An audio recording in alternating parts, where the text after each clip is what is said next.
Hi everyone, welcome back to my channel. I hope you're all doing well. Today I wanted to share with you guys the story of how I went from being a maximalist to becoming a minimalist. And also I wanted to give you guys an update on my low buy challenge this year. If you haven't already seen the 2 videos that I made on my low buy challenge, I will leave the link in the description below, so please go watch it after this video. If you're new to my channel, then welcome. My name is Sophie, and I would really appreciate it if you could subscribe to my channel, hit the notification bell for more minimalism and slow living videos. So where do I start? I have been doing a lot of reflecting in the past 8 months about a lot of different things, but especially regarding my shopping habits. So beginning of 2021, I decided to really cut back on my spending and challenge myself to see if I can do this low buy challenge. I feel like this low buy challenge was exactly what I needed to kind of realign myself with my values again. It is kind of an embarrassing thing to admit, but I had a shopping problem. And it's not like I was going into debt or racking up tons and tons of credit card bills. Nothing dramatic like that, but it was more subtle, and maybe that's why it took so long for me to kind of recognize it. And what I mean when I say that I had a shopping problem is that it would be really normal for me to get maybe 2 or 3 boxes to my doorstep every week. I would spend a lot of my free time browsing online, just constantly thinking about what I can add to my life.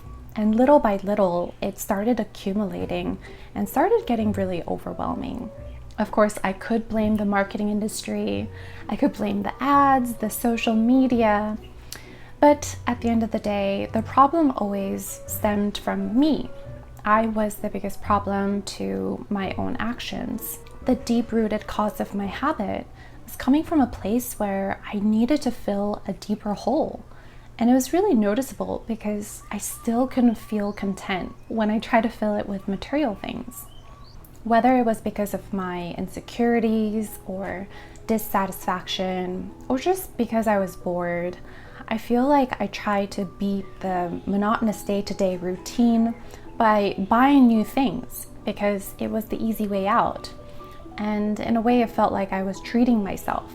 And of course, marketing, ads, and social media just makes it so much easier for us to spend our money because there's always going to be a newer, trendier, shinier, better thing that emerges on the market, just waiting to take our money. I really started to see this as a problem because I still had boxes left untouched after 10 months of moving in. All of my hallway closets and my wardrobe, it was overflowing. My bookcases were full of books that I have never read. I mean, you guys get the idea. And on top of this, I was still shopping and adding to the clutter. And it just became so overwhelming to look for anything in the house. And the strange thing is, shopping like this is really out of my character. Growing up, my parents never really gave us gifts for our birthdays, for Christmas, or for any holidays. I remember we would take road trips instead, or just spend time together. And even the very few gifts that I got, I don't remember them. I don't remember what I got, but I do remember taking a road trip to Amsterdam. I do remember going down to Brighton for my 10th birthday and just spending every Saturday together watching The Simpsons. Those are the happiest memories of my childhood. I'm so grateful for my parents because they instilled in us these values, the values of relationships and experiences. And somewhere along the way, I feel like I kind of got off track. I wanted to do this low buy challenge because I felt like I needed things to change in my life. And I needed to take a pause to really reflect on my actions to gain some clarity. Before we move on, I just want to say that I know saying that low buy is a challenge is a privilege on its own. I completely acknowledge and recognize that. But at the same time, I do think it's important to open discussions about mindless spending and how that can spiral out of control. I'm hoping by sharing my story that some of you guys can relate and maybe motivate you to do the same and turn your life around. Now that I've been doing it for maybe 8 or 9 months, I feel more in control of my time and my money. That is such an empowering feeling. For the most part, I did stick to my rules, and I feel like I'm very proud of myself for how far I've come. I did buy a few things, some major things, but the difference is that I really thought about it, I've researched, and I don't regret buying them. I bought a surfboard earlier this year, and I've been more than getting my money's worth out of it. Surfing is such a mental, physical challenge for me, so it's been my workout, my therapy, and meditation all at the same time. Also, I bought some clothes because I gained a little bit of weight. I took a road trip to visit my parents, and when I did, my mom was just making the most delicious Korean homemade food every single night for us.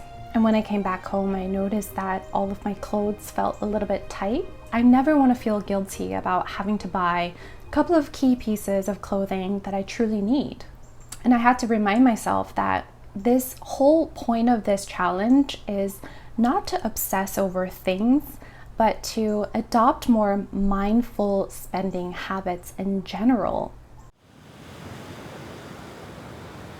Einstein once said, "We cannot solve a problem on the level of consciousness that created it." This is so true, and in order to change our habits, we have to think and understand deeply about the bigger purpose of why we started doing this challenge in the first place. For me, this meant thinking about what is a true priority for me? What do I value the most in life? Do I want to collect things or experiences? How do I want my time and money to serve me? And my favorite question is, if I was the only person on a secluded island, would I still make that same purchase? I actually wrote out the answers to these questions, and I go back to them when I feel tempted to buy something irrationally. And I feel like we all need reminders, especially during times of transitions. If you are doing this low buy challenge with me, and if I can give you one piece of advice, that would be to not focus so much on the rules and the details of the challenge, but to find a bigger purpose and just remind yourself why you started this challenge in the first place. For me, yes, it was to simplify my life, to own fewer things, but the overarching purpose for me is to steer away from the materialistic mindset and to find more meaningful things in my life.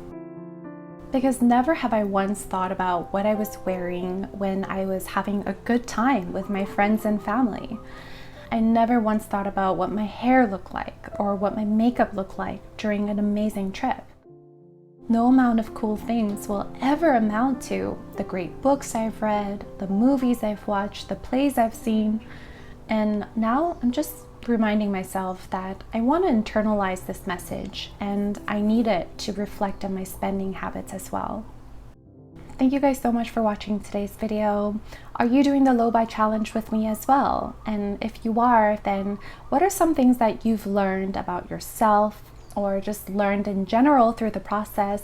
Please share in the comments below. And until next Tuesday, guys, take care of yourselves, and I'll talk to you soon. Bye.